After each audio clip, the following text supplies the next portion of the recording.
నమస్కారం ఘంటారావానికి స్వాగతం ముందుగా ప్రధాన అంశాలు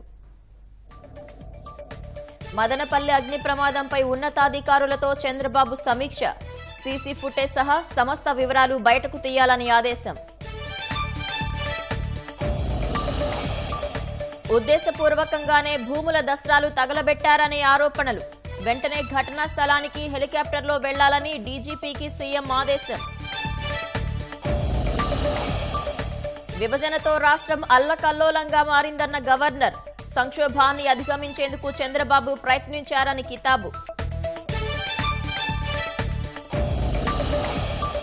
వైకాపా పాలనలో అన్ని రంగాలు నష్టపోయాయన్న గవర్నర్ రాష్ట్రం అప్పుల ఊబిలో కూరుకుపోయిందని ఆవేదన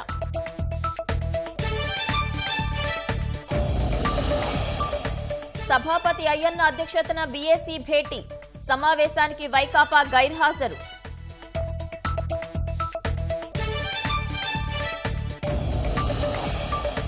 నీట్ పరీక్ష లీకేజ్ ఘటనపై చర్చకు విపక్షాల పట్టు సభ్యుల నినాదాల మధ్య కొనసాగుతున్న లోక్సభ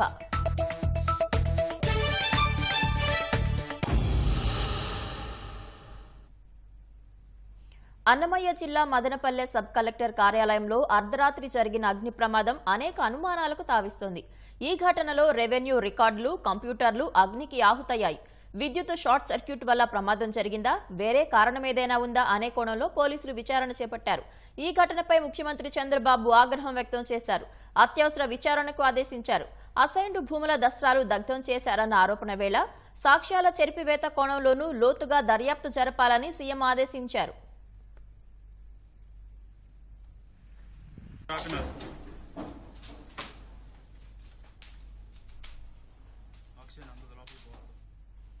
అన్నమయ్య జిల్లా మదనపల్లె సబ్ కలెక్టర్ కార్యాలయంలో అర్ధరాత్రి అగ్ని ప్రమాదం జరిగింది. ప్రధాన కార్యాలయంలోని రెవెన్యూ రికార్డులు, కంప్యూటర్లు అగ్నికి ఆహుతయ్యాయి.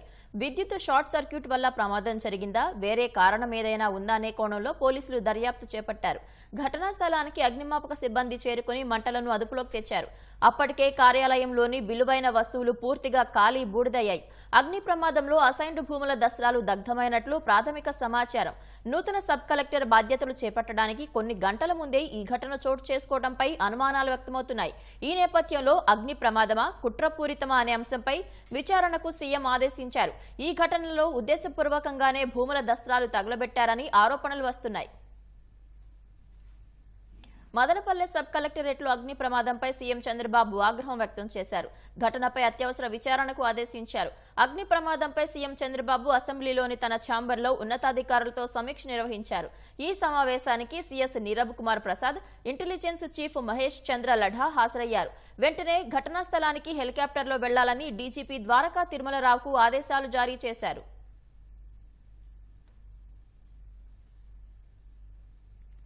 సబ్ కలెక్టర్ కార్యాలయంలో జరిగిన అగ్ని ప్రమాదంలో అసైన్డ్ భూముల ఫైల్స్ దగ్ధమైనట్లు ప్రాథమిక సమాచారం. అసైన్డ్ 22A కోర్టు కేసుల ఫైల్స్, భూముల రీసర్వే ఫైల్స్ దగ్ధమైనట్లు తెలుస్తోంది. గౌతమ్ అనే ఉద్యోగి ఆదివారం రాత్రి 10:30 వరకు కార్యాలయంలో ఉన్నారు. ఆదివారం ఒక ప్రభుత్వ ఉద్యోగి ఆ సమయం వరకు ఉండడానికి కారణాలు తెలుసుకోవాలని సీఎం ఆదేశించారు. ఘటనా సమయంలో వీధుల్లో వీఆర్ఏ ఉన్నారని అధికారులు వివరించారు. ఘటనా ప్రాంతానికి పోలీసు జాగిలాలు వెళ్లాయా, ఉదయం నుంచి ఏం విచారణ చేశారని ముఖ్యమంత్రి ఆరా తీశారు. ఫోరెన్సిక్ ఆధారాల సేకరణ, ఇతర ఆధారాల సేకరణ విషయంలో జాప్యంపై ఆగ్రహం వెలుబుచ్చారు. ఘటనా సమయంలో విద్యుత్ సరఫరా పరిస్థితిపైన విచారణ జరపాలని సీఎం సూచించారు. సీసీ కెమెరాల ఫుటేజ్ వెంటనే హ్యాండ్ ఓవర్ చేసుకోవాలని ముఖ్యమంత్రి ఆదేశించారు. సెల్ ఫోన్ సిగ్నల్ ఆధారంగా ఆ ప్రాంతంలో ఆ సమయంలో సంచరించిన వ్యక్తుల వివరాలు, వారి కాల్ డేటా సేకరించాలని ఆదేశించారు. నేరాలు చేసి సాక్ష్యాలు చెరిపివేయడంలో ఆరితేరిన వ్యక్తులు మొన్నటి వరకు అధికారంలో ఉన్నారని ముఖ్యమంత్రి చంద్రబాబు అన్నారు. గతంలో సాక్ష్యాలు మాయం చేసిన ఘటనలు అధికారులు మరచిపోకూడదని, ఆ కోణంలో లోతుగా దర్యాప్తు చేపట్టాలని ఆదేశించారు. ఈ ఘటనపై మినిట్ టు మినిట్ ఏం జరిగింది అనే వివరాలు సమగ్రంగా తన ముందు ఉంచాలని ఆదేశించారు.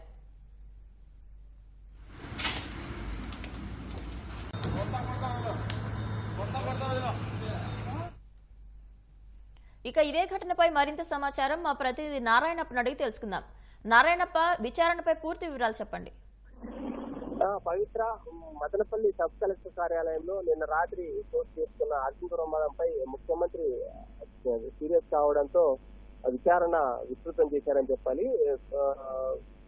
డీజీపీ అదేవిధంగా సిఐడి చీఫ్ మదనపల్లికి వెళ్లి నేరుగా విచారణ చేపట్టాలని ముఖ్యమంత్రి ఆదేశించిన నేపథ్యంలో డీజీపీ మదనపల్లి రానున్నారు. ఈ నేపథ్యంలోనే అధికారులందరూ సంఘటనా స్థలానికి చేరుకున్నారు. ప్రధానంగా అన్నమయ్య జిల్లా కలెక్టరు అదేవిధంగా ఎస్పీ విద్యాసాగర్ నాయుడు, కలెక్టర్ శ్యామకుర్తి శ్రీధరు ఇవాళ ఉదయం మదనపల్లి సబ్ కలెక్టర్ కార్యాలయం దగ్గరికి చేరుకొని నిన్న రాత్రి చోటు చేసుకున్న అగ్ని ప్రమాదానికి సంబంధించి విచారణ నిర్వహిస్తున్నారు. నిన్న రాత్రి 11:30 గంటల సమయంలో ఈ అగ్ని ప్రమాదం జరిగినట్టు ప్రాథమికంగా అధికారులు నిర్ధారణకు వచ్చారు. కానీ తొలుత అంతా మంటలు చిన్న స్థాయిలో ఉన్నప్పటికీ ఒక్కసారిగా పెద్ద ఎత్తున మంటలు రేగడంపై అనుమానాలు వ్యక్తం అవుతున్నాయి. ఏదైనా పేలుడు పదార్థాలకు సంబంధించి కానీ లేకపోతే పెట్రోల్ ఇట్లాంటివి ఏమైనా ఆ ప్రాంతంలో ఉన్నాయా అన్న అంశంపై కూడా విచారణ నిర్వహిస్తున్నారు పోలీసులు. తొలుత అయితే ఈ సబ్ కలెక్టర్ కార్యాలయంలో ప్రమాదం జరిగినది కేవలం విద్యుత్ ఆఘాతం లేకపోతే మరి ఇతర ఏమైనా కారణాలు ఉన్నాయా అన్న అంశంపై అనుమానాలు వ్యక్తం చేస్తూ విచారణ ప్రారంభించారు. కానీ మంటలు చెలరేగిన తీరు కావచ్చు, లేకపోతే కార్యాలయంలో టైల్స్ తగులుపడిపోయిన తీరును దృష్టిలో ఉంచుకున్న తర్వాత ఈ అగ్ని ప్రమాదం వెనుక ఏమైనా కుట్ర ఉందా అనే కోణంలో పోలీసులు దర్యాప్తు ప్రారంభించారు. ప్రధానంగా మదనపల్లి సబ్ కలెక్టర్ కార్యాలయం పరిధిలో ఉమ్మడి చిత్తూరు జిల్లా విభజన తర్వాత అన్నమయ్య జిల్లాలోని పీలేరు, మదనపల్లి, సంబలపల్లి 3 నియోజకవర్గాలకు సంబంధించిన రెవెన్యూ రికార్డుల చట్టాలన్నీ ఉంటాయి. కానీ మదనపల్లి సబ్ కలెక్టర్ కార్యాలయం పరిధిలో సంబలపల్లి నియోజకవర్గము అదేవిధంగా మదనపల్లి నియోజకవర్గాల పరిధిలో ఈ గడిచిన కొన్ని రోజులుగా అంటే రాణిపేట, చెన్నై, మదనపల్లి, తిరుపతి మీదుగా జాతీయ రహదారి 6 వరుసల జాతీయ రహదారి నిర్మాణం జరుగుతున్నాయి. ఈ 6 వరుసల జాతీయ రహదారి నిర్మాణంలో భాగంగా భూముల సేకరణలో పెద్ద ఎత్తున అక్రమాలు చోటు చేసుకున్నాయి. ప్రభుత్వ భూములను, అసైన్మెంట్ భూములను వైకాపాకు సంబంధించిన నాయకులు, కార్యకర్తలకు పట్టాలు ఇచ్చిన రీతిలో తప్పుడు రికార్డులు సృష్టించి వేల కోట్ల రూపాయలు, 100 కోట్ల రూపాయలు పరిహారం రూపంలో స్వాహా చేశారు. వీటికి సంబంధించిన దస్తాలు కూడా అధికంగా ఉన్నాయి. ఈ నేపథ్యంలోనే వాటినన్నింటినీ ఆధారం లేకుండా చేసే లక్ష్యంతోనే వీటిని తగులుపెట్టారా అన్న కోణంలో కూడా పోలీసులు దర్యాప్తు చేస్తున్నారు. ఈ నేపథ్యంలోనే డీజీపీ అదేవిధంగా సిఐడి ఉన్నతాధికారులు సంఘటనా స్థలానికి రానుండడంతో అప్రమత్తమైన పోలీసులు స్థానికంగా పరిసర ప్రాంతాల్లో ఉన్న ఉన్నతాధికారులందరూ సబ్ కలెక్టర్ కార్యాలయం దగ్గరికి చేరుకొని ప్రమాదంపై ఆరా తీశారు, విచారణ చేపట్టారు. పవిత్ర. నారాయణప్ప, గౌతమ్ అనే ఉద్యోగి ఆఫీస్లోనే ఉన్నారని తెలిసింది. ఆయన ఏ హోదాలో పనిచేస్తున్నారు, దట్టు ఆదివారం ఆ సమయం వరకు ఎందుకున్నారనే వివరాలు ఏమైనా తెలిసాయా? పవిత్ర, ఈ గౌతమ్ అనే వ్యక్తి ఆదివారం రోజు సహజంగా ప్రభుత్వ అధికారులు ఎవరు కార్యాలయాలకు రారు. కానీ ఆదివారం అయినప్పటికీ ఆ గౌతమ్ అనే ఉద్యోగి సబ్ కలెక్టర్ కార్యాలయంలోకి ఎందుకు వచ్చారు, రాత్రి 10:30 ప్రమాదం జరగడానికి కొద్దిసేపటి వరకు ఆ కార్యాలయంలో అతను ఎందుకున్నాడు అన్న అంశంపై కూడా ఆరా తీస్తున్నారు. ఆ గౌతమ్ సంబంధించిన సమాచారం ఇప్పటి వరకు పోలీసులు ఎలాంటి సమాచారం వెల్లడించడం లేదు. ఆ గౌతమ్ ప్రభుత్వ ఉద్యోగా లేకపోతే కాంట్రాక్ట్ బేసిస్ గా కార్యాలయంలో పనిచేస్తున్నాడా అన్న అంశంపై కూడా విచారణ చేపడుతున్నారు. గౌతమ్ సంబంధించిన పూర్తి వివరాలు సేకరించేందుకు అధికారులు చర్యలు చేపట్టారు. పవిత్ర, ధన్యవాదాలు నారాయణప్ప.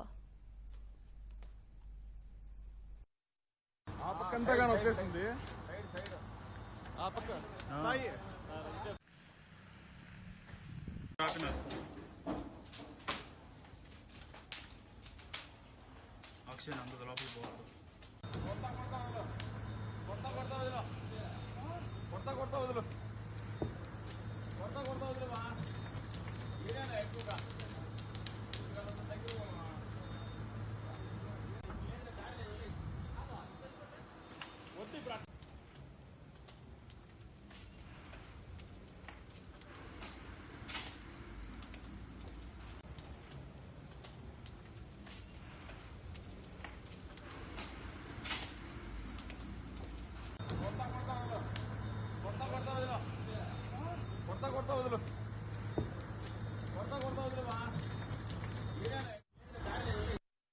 రాత్రి మదనపల్లి మదనపల్లి సబ్ కలెక్టర్ కార్యాలయం జరిగినటువంటి అగ్ని ప్రమాదం దృశ్యాన్ని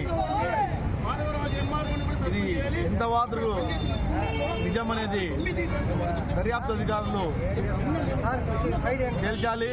ఎందుకంటే ఆంధ్రప్రదేశ్ చరిత్రలో ఎప్పుడు లేని రీతిలో ప్రభుత్వాలు మారుతానే అధికారులు రికార్డులను దగ్ధం చేయడము ఈ గత 5 ఏళ్ల వైఎస్ఆర్సీపీ పాలనలో జరిగినటువంటి అవకతవకలు బయటపడతాయన్న ఉద్దేశంతో అధికారులు రాజకీయ నాయకుల హస్తంతో ఈ రికార్డుల దగ్ధం చేస్తున్నారు. ఖచ్చితంగా దీనిలో లోతుగా దర్యాప్తు చేయాలి. ఎవరైతే అధికారుల హస్తం ఉంటుందో ఈ రికార్డుల దహనం కేసులో ఆ అధికారులకు జీవితకాలం పాటు శిక్ష పడే విధంగా చర్యలు తీసుకోవాలని మేము ప్రభుత్వ అధికారులని డిమాండ్ చేస్తున్నాం. 5 సంవత్సరాలు అక్రమ పరిపాలన చేసి ఎన్నో భూ కబ్జాలు చేసి రికార్డులు తారుమారులు చేసి ప్రజలను మభ్యపెట్టి అక్రమమైన పరిపాలన చేసి ఈ రోజు అవన్నీ బయటపడతాయనే ఉద్దేశంగా రికార్డులు దగ్ధం చేపించి ఈ మనుషులను పెట్టి ఆఫీసర్లతో దగ్ధం చేయించినాం. ప్రభుత్వం చాలా క్లియర్ గా ఉంది. ఎవరిని వదిలిపెట్టే పరిస్థితులు లేవు. మీరందరూ కూడా ఎన్ని రకాల భూ కబ్జాలు చేసినా ఏ చేసినా కానీ బయటికి తీసే కాలం దగ్గరలో వచ్చింది. ఈ పాపాలు పండినాయి. గత 5 సంవత్సరములుగా అధికారంలో ఉన్నటువంటి గత వైసీపీ ప్రభుత్వం రెవెన్యూ ఆస్తులపైన అదేవిధంగా పేద ప్రజల యొక్క భూములపైన అనేక రకాలైనటువంటి దౌర్జన్యాలతో అన్యాక్రాంతంగా చేసుకుని వ్యాపారాలు చేసినటువంటి సంగతులపైన మేము భారత కమ్యూనిస్ట్ పార్టీగా అనేక ఆందోళనలు చేసి అటువంటి దొంగలపైన చట్టపరమైన చర్యలు తీసుకోవాలని అనేక ఆందోళన కార్యక్రమాలు చేసినా ఎటువంటి ప్రయోజనం లేకుండా పోయింది. గత వైసీపీ ప్రభుత్వం అటువంటి దొంగలకే ఆసరా ఇచ్చి వాళ్ళనే కాపాడడం జరిగింది. అందులో భాగంగానే ఈరోజు అటువంటి దొంగల రికార్డులు వాళ్ళ జాతకాలు బయటపడుతుందనేటువంటి భయంతో ఈ యొక్క రికార్డులను అగ్నికి ఆహుతి చేయడం జరిగింది. కాబట్టి భారత కమ్యూనిస్ట్ పార్టీగా మేము డిమాండ్ చేసేదేమంటే ఈ దొంగలని వెంటనే పసిగట్టి డిపార్ట్మెంట్ వాళ్ళు అరెస్ట్ చేసి వాళ్ళందరి పైన చట్టపరమైన చర్యలు తీసుకోవాలని డిమాండ్ చేస్తాం. అన్నమయ్య జిల్లా మదనపల్లె సబ్ కలెక్టర్ కార్యాలయంలో అర్ధరాత్రి జరిగిన అగ్ని ప్రమాదం అనేక అనుమానాలకు తావిస్తోంది.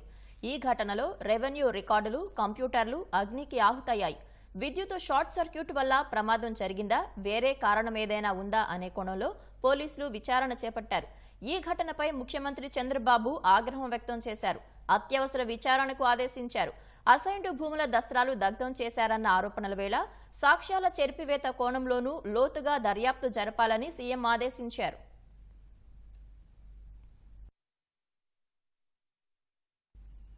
అన్నమయ్య జిల్లా మదనపల్లె సబ్ కలెక్టర్ కార్యాలయంలో అర్ధరాత్రి అగ్ని ప్రమాదం జరిగింది. ప్రధాన కార్యాలయంలోని రెవెన్యూ రికార్డులు, కంప్యూటర్లు అగ్నికి ఆహుతయ్యాయి. విద్యుత్ షార్ట్ సర్క్యూట్ వల్ల ప్రమాదం జరిగిందా, వేరే కారణమేదైనా ఉందా అనే కోణంలో పోలీసులు దర్యాప్తు చేపట్టారు. ఘటనా స్థలానికి అగ్నిమాపక సిబ్బంది చేరుకుని మంటలను అదుపులోకి తెచ్చారు. అప్పటికే కార్యాలయంలోని విలువైన వస్తువులు పూర్తిగా కాలి బూడిదయ్యాయి. అగ్ని ప్రమాదంలో అసైన్డ్ భూముల దస్త్రాలు దగ్ధమైనట్లు ప్రాథమిక సమాచారం. నూతన సబ్ కలెక్టర్ బాధ్యతలు చేపట్టడానికి కొన్ని గంటల ముందే ఈ ఘటన చోటు చేసుకోవడంపై అనుమానాలు వ్యక్తమవుతున్నాయి. ఈ నేపథ్యంలో అగ్ని ప్రమాదమా, కుట్రపూరితమా అనే అంశంపై విచారణకు సీఎం ఆదేశించారు. ఈ ఘటనలో ఉద్దేశపూర్వకంగానే భూముల దస్త్రాలు తగులబెట్టారని ఆరోపణలు వస్తున్నాయి.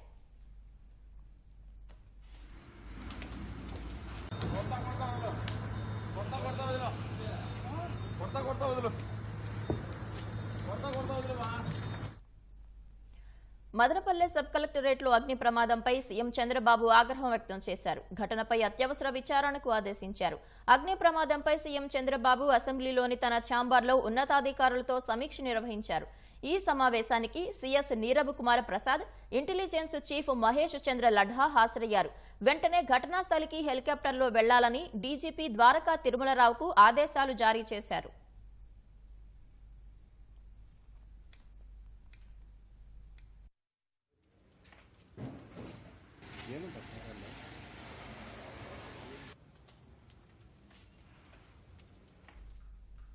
ఇదే అంశంపై మరింత సమాచారం మా ప్రతినిధి వసంత్ అడిగి తెలుసుకుందాం. వసంత్, పోలీసులు అదుపులోకి తీసుకున్న సీనియర్ అసిస్టెంట్ గౌతమ్ ఎప్పటి నుంచి పనిచేస్తున్నారు? పవిత్ర ఇతను గత 3 ఏళ్లుగా సబ్ కలెక్టర్ కార్యాలయంలో పనిచేస్తున్నాడు. ఆదివారం రాత్రి 10:30 గంటల వరకు పనిచేయడంపై అనుమానం వ్యక్తం చేసి పోలీసులు తనని అదుపులో తీసుకున్నారు. ఇదే తరుణంలో ఆర్డీఓను బదిలీ చేస్తూ సబ్ కలెక్టర్ ని ఐఏఎస్ అధికారిని ప్రభుత్వం నియమించింది. తంబలపల్లి, మదనపల్లి, పిలేరు భూదందాలు భారీ ఎత్తున జరిగాయి. వీటిని వెలికి తీయాలనే ఉద్దేశంతో సబ్ కలెక్టర్ స్థాయి అధికారిని ప్రభుత్వం నియమించింది. ఈ నియామకం జరిగిన ఒక రోజు వ్యవధిలోనే ఈ దహనం ఘటన ప్రాధాన్యత సంతరించుకుంది. ఇలానే సబ్ కలెక్టర్ కూడా బాధ్యతలు స్వీకరించాల్సిన పరిస్థితి ఉండగానే ఘటన చోటు చేసుకుంది. వసంత్, ఆయనపై అనుమానం రావడానికి కారణాలేంటి? ఆదివారం సెలవు రోజు, అందులో రాత్రిపూట పనిచేయాల్సిన అవసరం లేకపోయినప్పటికీ ఆయన కార్యాలయంలో ఉండడం పోలీసులు తీవ్రంగా అనుమానిస్తున్నారు. ధన్యవాదాలు Vasant.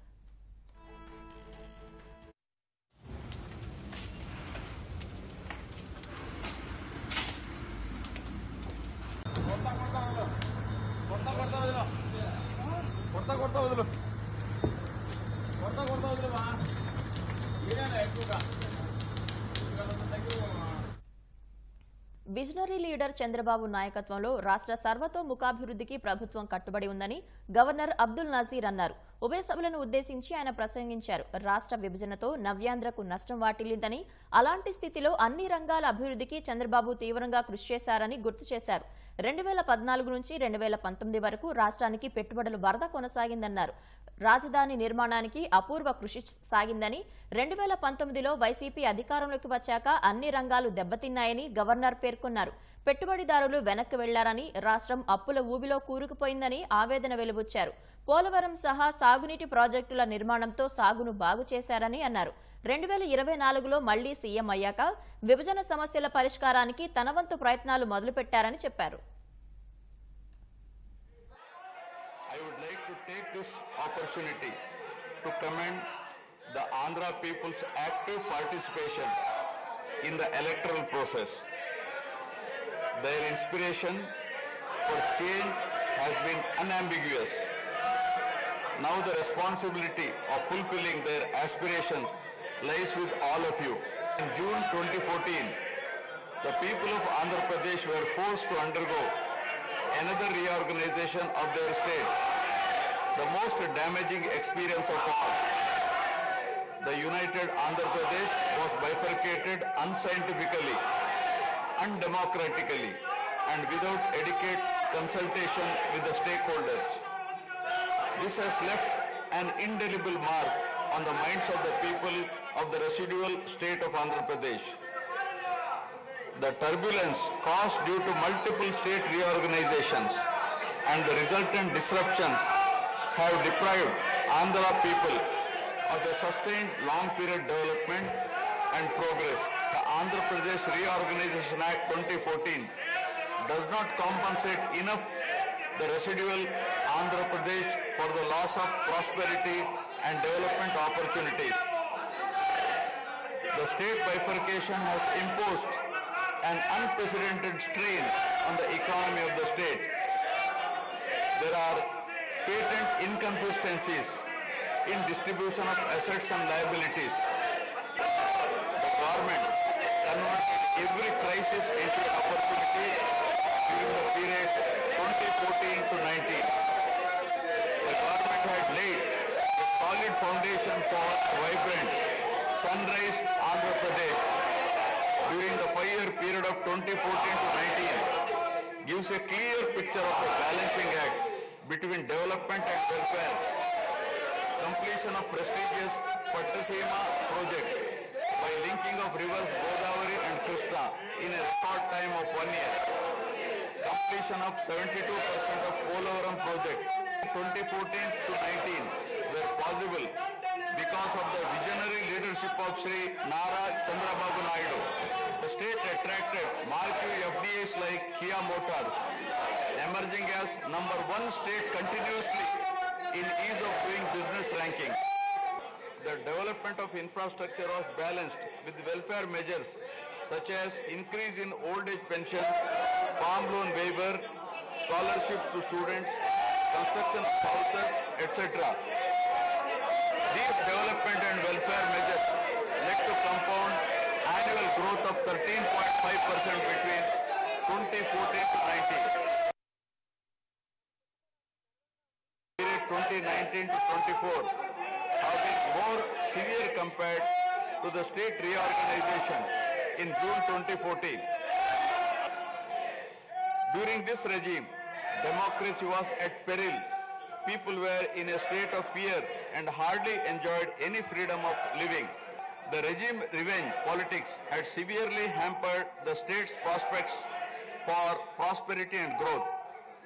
Even the Honorable High Court of Andhra Pradesh had sought to convene a judicial inquiry into whether there is a constitutional breakdown in the state.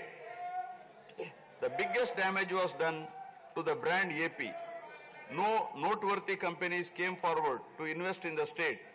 The corrupt practices at all levels, coupled with weaponization of instruments of governance across revenue earning departments for personal gains, sabotaging of checks and balances, made several state institutions and private companies defunct and forced the existing enthusiastic investors and entrepreneurs to move out of Andhra Pradesh to other states.